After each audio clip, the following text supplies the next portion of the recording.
Hello everyone, namaste. Welcome back to my channel. This is Chef Amir and you are watching Chef Live vlog. आज मैले चाहिँ एउटा नौलो तरिकाको recipe लिएर आएको छु जुन as you can see in the board here.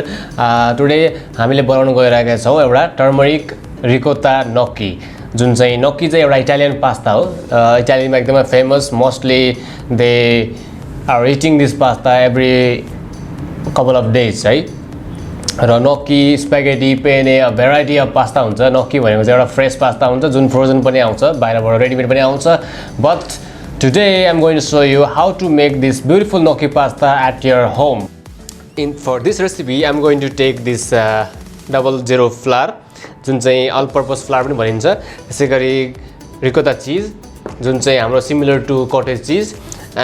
त्यसैगरी हामीसँग छ पार्मेजन चीज इटालियनको पास्तामा चाहिँ नब्बई नहुने एउटा मोस्ट इम्पोर्टेन्ट चीज जुन चाहिँ हरेक पास्ताहरुमा चाहिँ युज गरिन्छ. Almost all pasta except seafood र चीज पनि युज गर्ने छौं. त्यसैगरी हामीले चाहिँ यो थोरै रेसिपी भएको कारणले चाहिँ I'm going to take one piece of egg.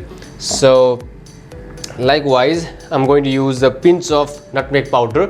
र एउटा nutmeg powder चाहिँ एउटा पास्तामा चाहिँ एउटा एकदमै राम्रो फ्लेभर, एउटा भाइब्रेन्ट स्मेल र टेस्ट को लागि काम गर्छ र यसको हेल्थ बेनिफिट पनि एकदम राम्रो छ.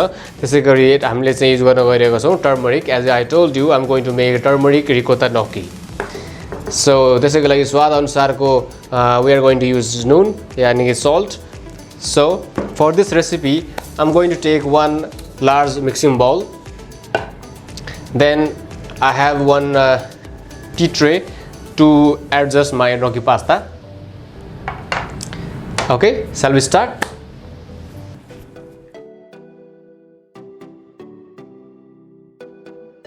एउटा सफा मिक्सिङ बोल लिनु होला र यसमा रिकोटा चीज हाल्नु होला.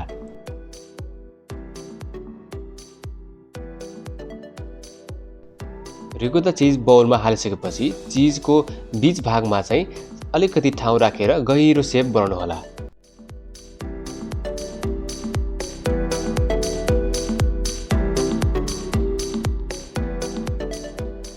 रिकोटा चीजको बीचमा गहिरो बनाएको ठाउँमा चाहिँ एउटा अन्डा, जायफलको धुलो अनि बेसार साथै स्वाद अनुसारको नुन हालेर चाहिँ यसलाई रेडी गर्नु. अब यसरी रिकोटा चीजमा हामीले अन्डा हाल्यौं. अन्डा हालिसकेपछि हामीले चाहिँ यसमा हाल्यौं नटमेग पाउडर, त्यसपछि टर्मरिक पाउडर हालेको छौं र यसलाई चाहिँ हल्का गरेर पहिला यो अन्डासँग हामीले टर्मरिक र नटमेगलाई मिक्स गर्दै रिकोटा चीजलाई बाइन्ड गर्छौं है.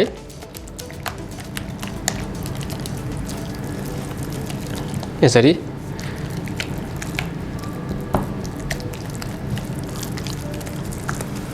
हरेक शेफको चाहिँ आफ्नो तरिका हुन्छ आफ्नो पास्ता बनाउने. So I prefer easy way. यसरी मिक्स गर्यो भने के हुन्छ भने रिकोटा चीजले चाहिँ अन्डाको मोइस्चर, नटमेगको फ्लेभर र त्यसैगरी टर्मरिकको एउटा एसेन्सलाई चाहिँ अब्जर्भ गर्छ र हामीले चाहिँ यसमा फ्लावर लगाएपछि डो बनाउन सजिलो हुन्छ. So we must mix it properly. अब यसमा चाहिँ थोरै मात्रामा हामीले नुन हाल्छौं. धेरै हैन, just pinch of salt like this. That's it. त्यसैगरी चीज ग्रेट गर्नको लागि चाहिँ मैले चाहिँ एउटा ह्यान्ड हेल्ड इजी युज गरेको छु ग्रेटर र यसलाई पार्मेजन चीज चाहिँ यसरी ग्रेट गरिदिनु होला. Okay, so now we are going to knead this beautiful ricotta cheese with flour. अब थोरै गर्दै फ्लावर हाल्दै यसलाई हामी बाइन्ड गर्छौं है. यसलाई चाहिँ फ्लावर हालेर हामीले चाहिँ एउटा डोको शेपमा ल्याउनु पर्छ. अब यसरी सबैलाई चाहिँ टेबलमा खनाउने. This will make you easier way to knead it.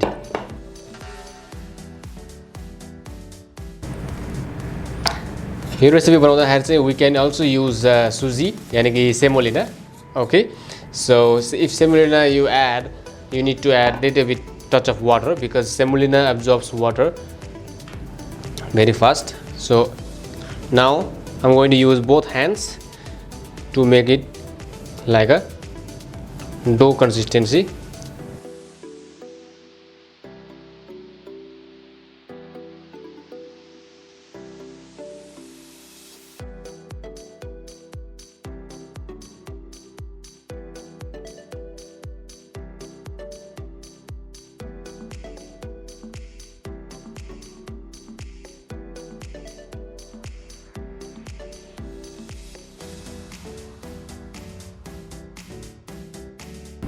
So dust flour on the surface a little bit before we knead the gnocchi pasta.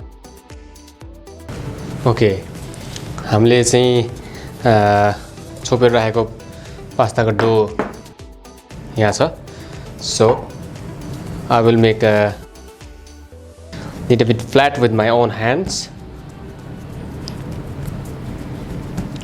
Now I'm going to make a shape with my plastic scraper. धेरै ठुलो size बनाउनु हुँदैन because bigger the size it takes time to cook. So हल्का यसमा flat dust गरेर काट्नुपर्छ so that it will not stick.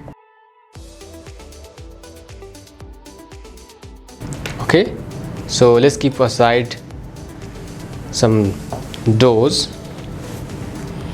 Then we will start with our hands. Okay, let's dust some flour again. यसरी यसलाई चाहिँ role गर्ने.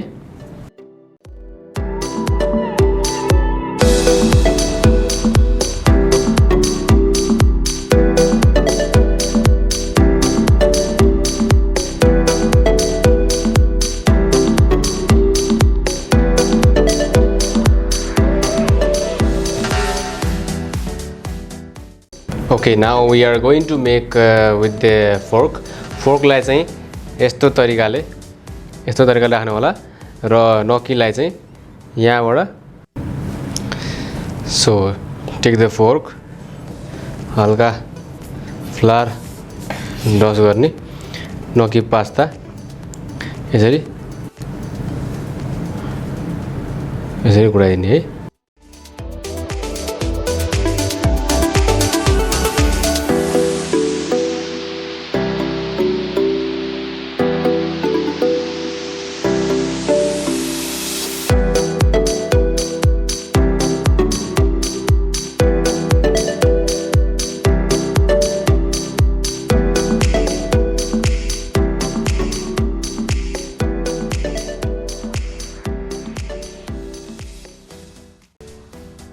gnocchi pasta उमाल्नको लागि मैले लिएको छु एउटा सफा पट र पटमा मैले आधा जति पानी हालेको छु.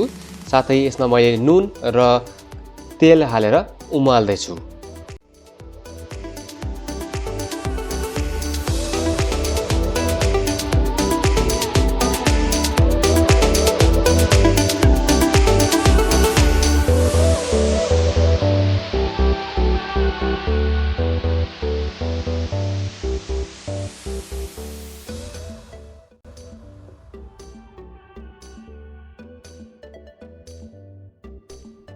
पानी मज्जाले बोइल भइसकेपछि हामीले चाहिँ हामीसँग भएको सबै पास्ताहरू पानीमा हाल्नु पर्दछ र पानीमा हालेको म्याक्सिमम 3 देखि 4 मिनेटसम्ममा पास्ता माथि पानीमा तैरिन थाल्दछ र तैरिन थालिसकेपछि हामीले पास्ता पाक्यो भन्ने जान्दा हुन्छ.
Okay, now the pasta is ready. As you can see the flavor here, very tempting. एकदमै राम्रो मिठो बास्ना आइरहेको छ. पास्ता नुडल्स यो सबै डिफ्रेन्ट कन्ट्रीमा चाहिँ आफ्नो तरिका हुन्छ पकाउने तरिका. Different ingredients, different herbs, different spices, different technique of preparation. It takes a lot of time to create such a wonderful dish.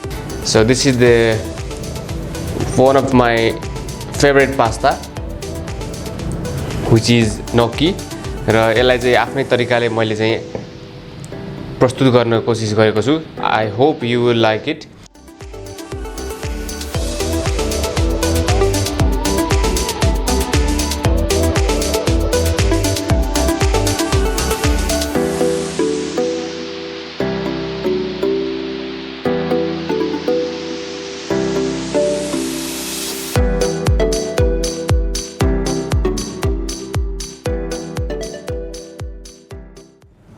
र यो त भयो हाम्रो पास्ताको रेसिपी आजको लागि.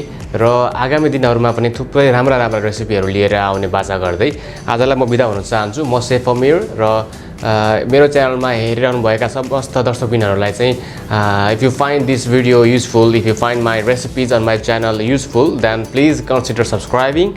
हजुरहरुको यो साथ र मायाले नै मेरो अगाडि आगामी दिनहरुमा चाहिँ मोटिभेसन मिल्ने मलाई एकदमै सम्भावना बढी हुन्छ र हजुरहरुले साथ दिनुहुन्छ भन्ने म आशा गर्दै आजलाई म बिदा हुन चाहन्छु. This is Chef Amir signing off from my channel. Take care. Bye bye.